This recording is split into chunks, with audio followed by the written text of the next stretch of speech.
Oh my gosh. Do you reckon people will be able to find us? I'm having an absolute nightmare. There are all these people trying to log into our actual studio link as opposed to coming to the YouTube channel. And then we had to create a new one, which meant a new link. And I'd already tweeted the old link.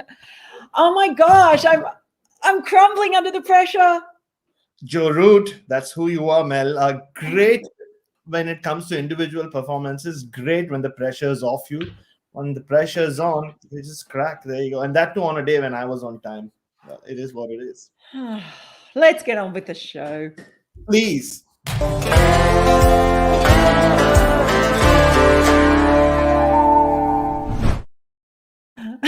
everyone, and welcome to the good, the bad, and the ridiculous.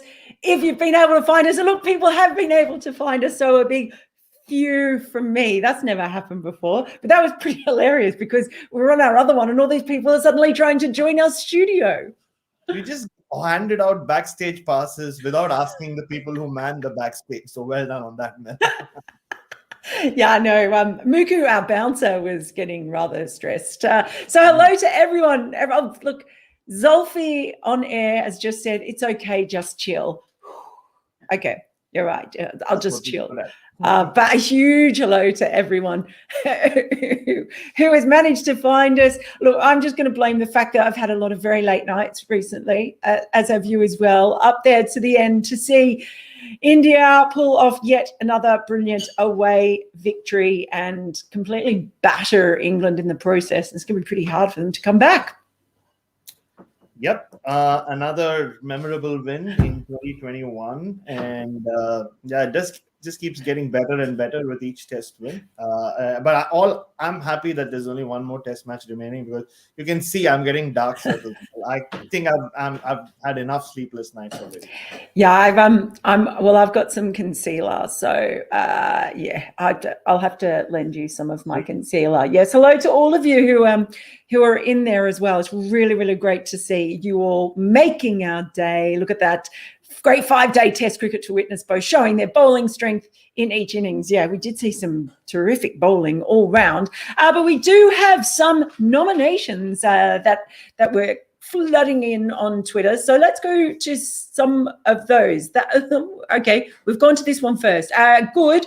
Robinson trying to protect Anderson, putting himself on the line. That was actually quite funny, wasn't it? But look, someone should protect Anderson. I mean, the poor bloke, he's had to do so much. And the amount of bowling he had to do, how on earth will he be able to get up if they ask him to for their final test at Old Trafford? Because he and Ollie Robinson bowled a mountain of overs. They went through so much. Joe Root not wanting to bowl Moeen Ali at one point, then bringing himself on a bit. Craig Overton sort of becoming really loose. It just fell apart a bit. And I actually think Root, not for the first time this series, let the game drift a little bit at that point. Well, not for the first time in his captaincy career, he's done that, Mel. I love Joe Root, the batsman, Joe Root, the captain. Well, yeah, I've never had the highest of opinions, but hey, I thought it was very cute the way Robinson was trying to protect Anderson. Like you said, somebody had to. And he just, it was gully cricket. The ball goes past you and he starts running. But I don't know what he had in mind, how he thought Anderson would complete the single and he would complete the single. But you could see Anderson and Robinson, and Anderson has spoken a lot about how Robinson is a great learner, and they seem to have really formed some sort of a bond in Stuart Broad's absence. So, and you can see that with the ball as well. But yeah, you feel bad for Jimmy Anderson, right? At 39, both times at Lords and at the Oval, he has to walk out in this no hope situation where the only thing that can happen is either he gets out and everybody celebrates around him, or he gets hit. So thankfully, he didn't have to face much of it. You could see the first ball he faced as well. He just dropped and wanted to run, but he couldn't get across. But I think Anderson and Robinson ideally deserve a break. But how do you leave Jimmy Anderson out on his home ground at Old Trafford? Absolutely. It's a pretty tough call. And I don't know how England are going to field a full team, because it looked like there was some really definitely battered and bruised players there for England at the end. Let's move on to a couple more nominations. Good. This is from AB Cricket. Good. India's A-team setup that has helped build such a strong bench, ripe for international cricket. Ridiculous. India being ruthless, but despite issues in batting and selection mistakes, Ashwin, not the first time that's come up, possibilities are limitless if they fine-tune these. We've spoken a lot about the A-team, the work of Rahul Dravid, and how important that is. That India being ruthless as well. I mean, you saw the way that Virat captained it. It's in contrast to Root. When you say Root left the game, let the game drift, Virat did the opposite. He was very proactive and took the game on. And man, every bowling change he made was just gold in the end, wasn't it? And he laughed, I noticed, at the end as well, when Mike Atherton brought up the whole non-selection or the selection of Jadeja and not Ashwin being in as a second spinner. He did have a bit of a chuckle. I mean, look, that's a wonderful thing about cricket and sliding doors and everything else. You can't really say that Virat was wrong in that decision, because look, they won the game. The seamers did what they did. Jadeja bowled into the rough and he got a terrific wicket as well. But at the same time, we don't know. Ashwin, if he'd played, maybe he would have scored a century and taken all 10 wickets in the final innings. Who knows? We can't say that. I mean, you could say the same if Kapil Dev had come out of retirement and played this test. He would have scored 100 and taken 5 wickets as well. Now, that would have been cool. Ridiculous. That would have been cool, actually. He does look very fit. I saw a picture of him recently.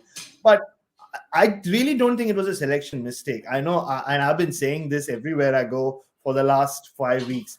This whole outrage over Ashwin not playing, it's understandable that he's the second-ranked test bowler, best spinner in the world. And, he was on a high. It's a bizarre year for our Ashwin.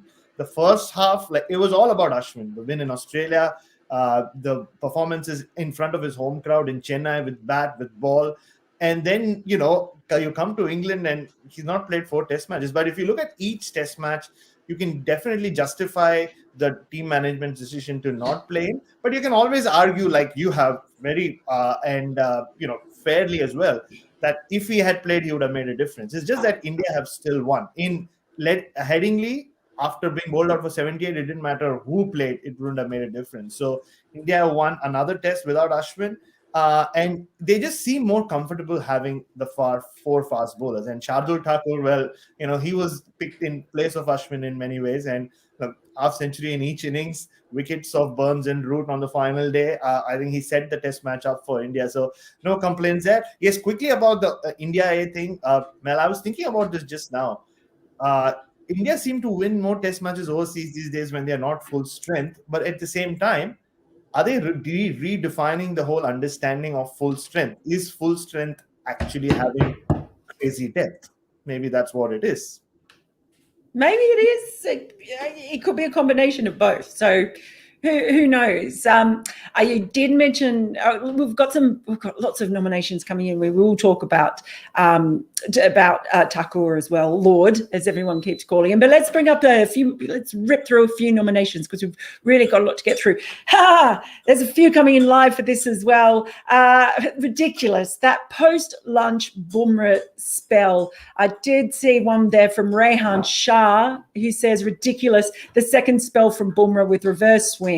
Bad, that spell won't get the same recognition an amazing Ashes spell would get. Oh, come on, just I think that will get a lot of it'll go down there as one of the absolutely most brilliant spells in modern day cricket of reverse swing bowling. When the pitch is giving you absolutely zip, take the pitch out of the equation, because if you've got the perfect in swinging Yorker, it doesn't matter what the pitch is doing. And that was just, it was like he flicked a switch after lunch. And I don't know whether there was some crazy masala spice in the lunch, but he just did. And it was amazing to just see it was almost a physical transformation. It's like, when you say someone's tail is up, it was like, I've always said Bumrah is like a happy puppy bouncing around. And the tail was up almost immediately. And it's a great thing to watch, that sort of reverse swing attack when it comes off like that and when it's executed so well. And as Kohli said too, India with the talent they have with their seam bowlers right now, they don't look on it as a how many overs till the new ball comes. Like they want to bowl with that old ball. They've really done so much work in perfecting getting that old ball to talk.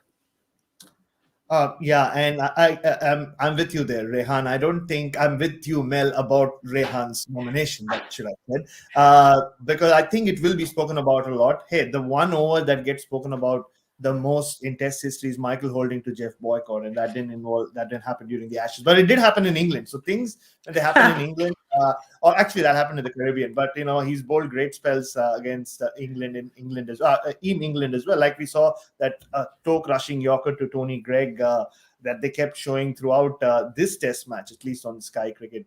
And this spell will be spoken about for a long time. I think that over that he bowled to Joe Root, more than the balls he got Ollie Pope and Johnny Best over it. Yeah, I mean that's those are magic balls, and you expect that from Jasprit Bumrah. Now he's the number one fast bowler in the world across formats. If you look at all three formats together, I don't think there's anyone better. But that Joe Root over, it was just the best versus the best, right? I don't know how Joe Root dug those two Yorkers out. I think only a batsman who scored 6 centuries in the space of 8 months could have dug those Yorkers out and survived that spell from Bumrah. And it's not the first time he's done it. When he's on song, when he just has the bit in between his teeth, as they say here in Australia, a lot I've heard. I think he is pretty unstoppable. For once, it wasn't England letting India back into the game. They had no option. I mean, Jasprit Bumrah just blew them away. And look, once the ball started reverse swinging, it brought all the Indian bowlers into the game. It will felt that Test match was being played somewhere in India. The crowd and the atmosphere, and that Jasprit Bumrah running in with fire.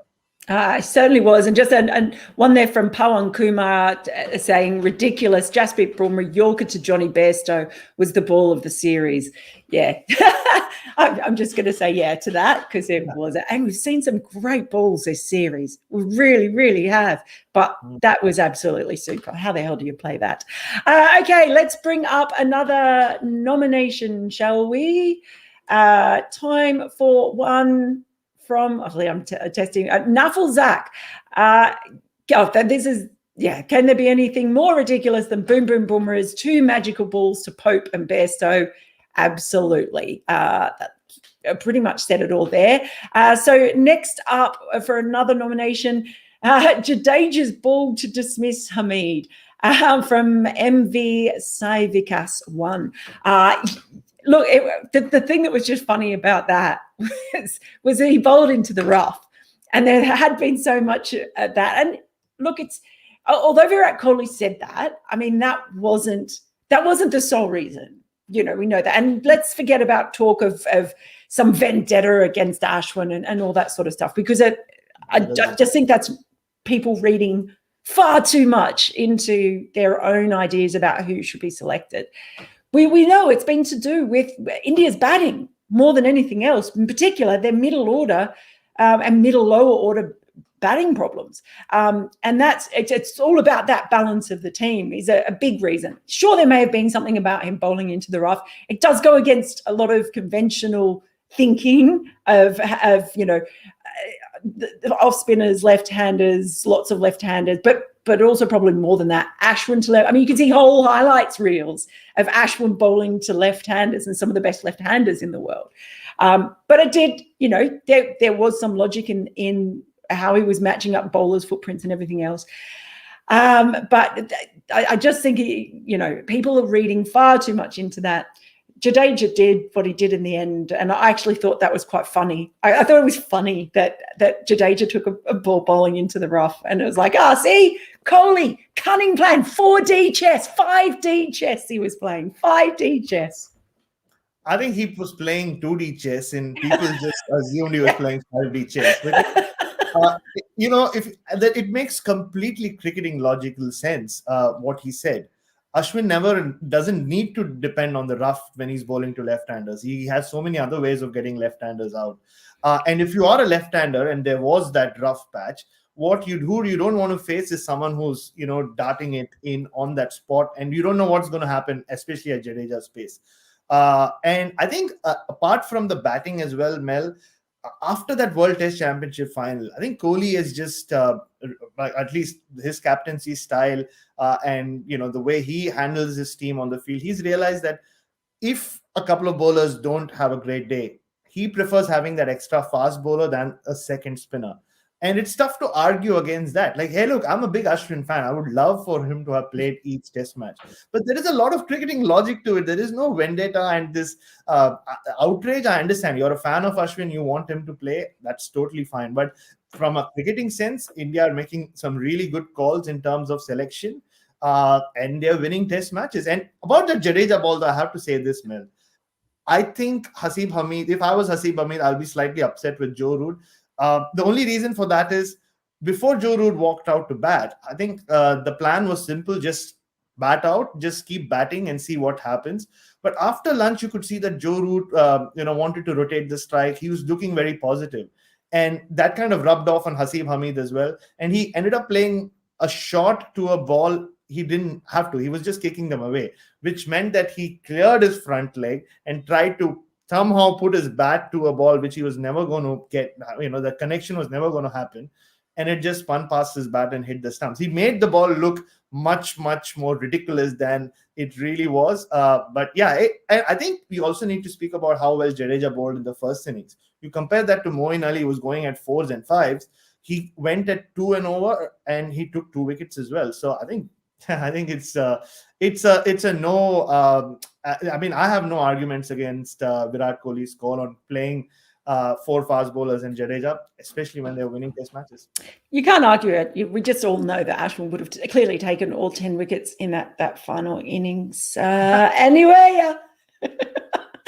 Look, there's so many coming in that I have to mention. A lot of people nominating as bad and ridiculous. One from Vignesh saying bad Thakur not getting player of the match. And Rahul Nutaki saying ridiculous Shardul Thakur not getting player of the match. It truly is a batter's game, isn't it? It's hard to argue against. Rohit did kind of set everything up. So in the context of the match, he played at brilliant innings. That was so good to watch, as well as being so crucial. It's hard in a test like that. You had a number of match changing, or so people who contributed so much. The real team effort. It was the same in Australia. In those tests, you could have picked. It felt like half a dozen players of the match on the Indian side. But I think there's a fair bit of recognition. He might not have got the actual award, but I think Shardul Thakur, Lord Shardul Thakur, as people keep seeming to keep calling him, that he's going to get a huge amount of kudos and recognition for the way he played in this game. Those 2 innings with the bat, absolutely crucial. And then, the magic balls are just, they come out of nowhere. They're amazing. Absolutely. And hey, I think he got the biggest hug from Virat Kohli at the end of the day. I don't know whether you noticed, everybody else got pats on the back and these, heavy high fives. But then Shardul Thakur, I actually even posted a very grainy picture of that off my TV. But, that was a proper tight hug that he got. So he might not have got player of the match, but he certainly got his captain's appreciation. I think it's just unfortunate that I'm with Rahul. I think he should have got the player of the match, but hey, you score a century when your team's behind by 99 runs as an opener, when the skies were overcast and conditions have not been easy for Rohit Sharma to bat in, but he's batted amazingly well throughout the series. He deserved that 100. He got it. Michael Atherton was a little cheeky, wasn't he? He said that, best test match, you score 100 and you don't have to field. I don't think Rohit really appreciated, but it's just, Shardul Thakur for me was the player of the match. Like you said, and even when Joe Root and Chris Wokes were batting well, it still looked like, England, if they bat for 20, 25 more overs, India could get a little desperate. But to come in and bowl Joe Root with that loosener, and look, he always has magic balls, and that's the beauty of Shardul Thakur. Yeah, it absolutely is. Seems a long time ago when we were watching him in the nets, and I had to say to you, well, who's that guy? Like, remember I go, who's that bowling over there? There's just something about him that I like watching. So another nomination that's come in from Twitter is from Shinod BM. Ridiculous that India won in the Oval without Ravichandran Ashwin. It was something that you expected at the Oval. And another nomination that came in from Aresa, good Umesh's comeback from the beauty to root to the other wickets he took. Umesh is one of those funny ones, isn't he? With these, with the sort of advent of the new bowlers who sort of came in Australia in particular.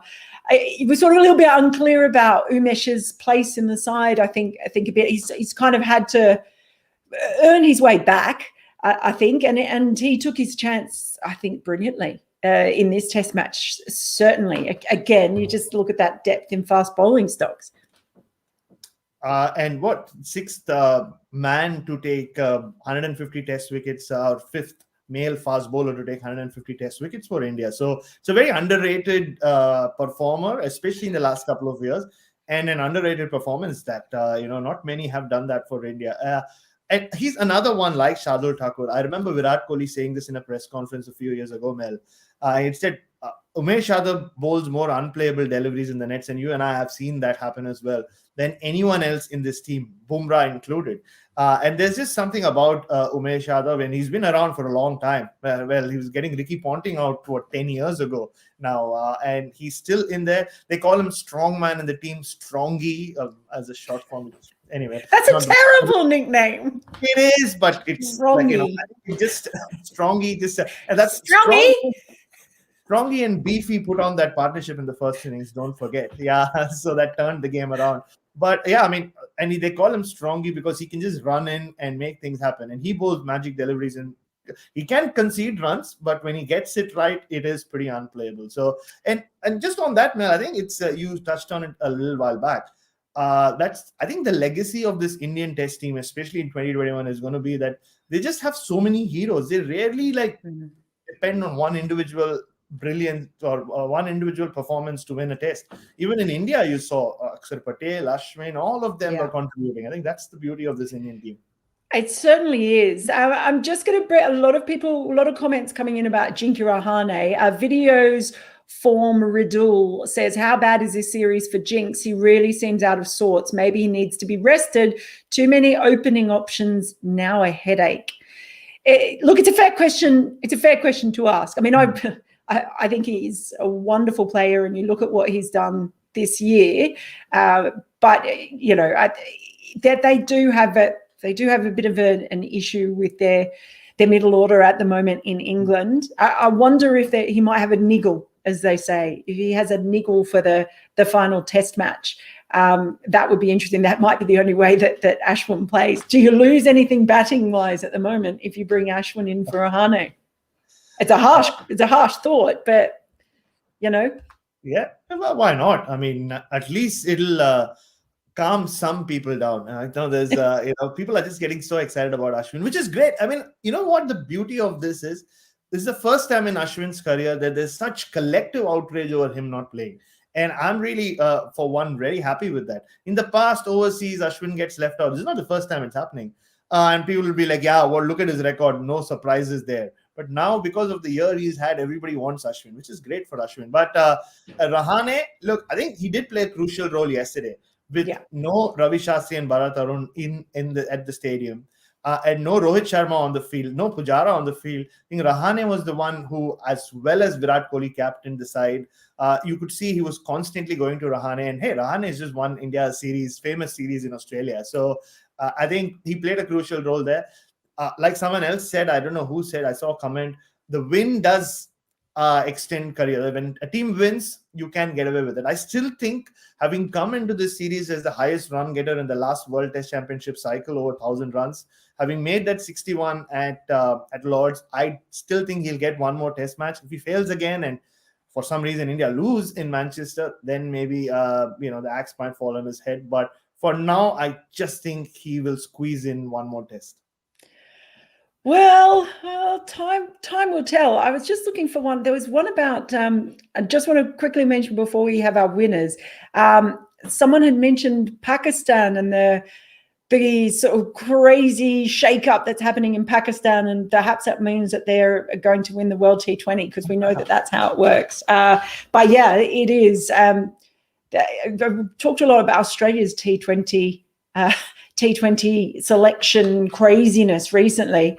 Well, Pakistan have really sort of struggled. They've gone from number 1 in the world, and they were probably one of the favourites going into last year's T20 World Cup, when it was supposed to be last year. And they dropped down. I don't know what they are now, 6th, 7th, and they've used so many players. So it is, but it's what we've seen before from Pakistan. When there is a big shake-up, everything changes. It looks from the outside like it's a complete schmozzle, and then they perform brilliantly out of what seems to be nowhere. So who knows? That might be on the cards then, Bharat. The funnest team to cover. You never know what you like. I love covering Pakistan cricket. It's just, there's so much happening always. You'll never get bored. And you're right. I mean, that shake-up. I remember when they lost here. I remember being in the commentary box with Wasim Akram and Ramiz Raja. Both wanted wholesale changes in the coaching staff. It's happened 2 years later, and now. It's all over the place. Nobody knows who's going to... And that's when Pakistan, like you said, play their best. When nobody gives them a chance, they just manage to do stuff, especially at ICC tournaments. So, Oh, yeah. Yep. They'll never forget that Champions Trophy ever in 2017. Oh, that was crazy. Sorry to India fans. Okay, but the time has come, Bharat, for the goodest thing of the week.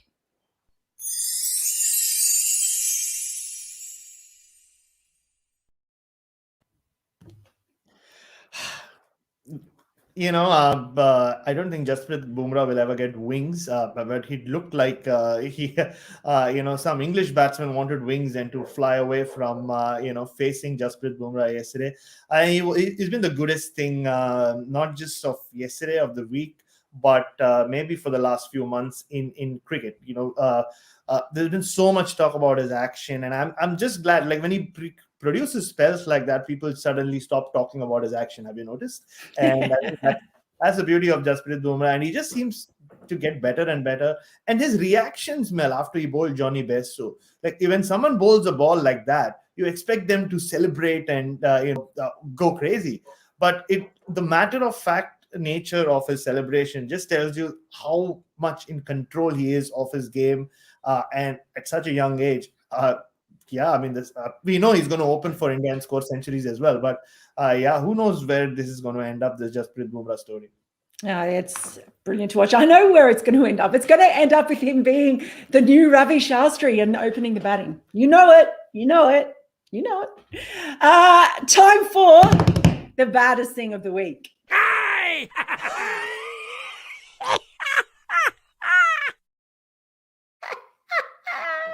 What is it? That actually sounded like Virat Kohli from the slips yesterday. And, when he was doing that going after the English fans as well. Well, I know Lawrence Booth, for one, really did not appreciate that. I saw him go hard against Kohli on social media. I thought he said he loved it. No, but then he corrected himself and he said, no, I actually did not love it. I was being sarcastic. And, that's what it come to expect from Kohli. But yeah, for me, the baddest thing is England. Again, the fact that this English batting lineup cannot last one day in a test match in a fourth innings, and we've seen it repeatedly, right? And it's pretty poor. I mean, yes, India bowled extraordinarily well on the last day. All of them did. Jadeja and India overall. I mean, hey, I saw a mention from about Rishabh Pant. Yeah, Rishabh Pant had a great test match as well. I thought he batted really sensibly, and his keeping has been really, really good throughout the series. But for England I felt bad for Joe Root. When Joe Root walked out to bat, Mel, and the way he started, he wanted to win this test match for England. And the way he's been batting, understandably so. And then you just look at his body language after, the next 3 wickets fell. It was just, 4 wickets fell, like Hamid, those two, and Moeen Ali. His body language, he looked like a broken man. And I felt bad for Joe Root yesterday out there in the middle. It's just so sad that under pressure, this England team just cracks. You just expect them to crack, especially with no Ben Stokes. And he's like me when it comes to a show. Okay, very quickly now, because we are running out of time, but it's time for the ridiculousest thing.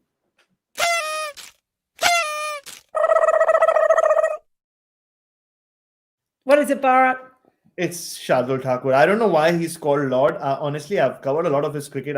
He was never called Lord in India, but anyway, he seems to be Lord Thakur. And I'll tell you what was the most ridiculous thing about his performance here. Yes, apart from the 2 half centuries and the wickets of Joe Root and and Rory Burns yesterday, before the start of play, he was giving an interview to Mark Butcher, and when nobody expected the ball to reverse swing, he said something. He said, if Jadeja keeps pitching the ball in the rough, the ball will get scuffed up more than like what happens on the outfield, and that will help us generate reverse swing. So we knew that Shardul Thakur is not just a cricketer who makes things happen, but he's also a scientist. I didn't know that. Well, there you go. That is a very good one in the end. I'll pay that.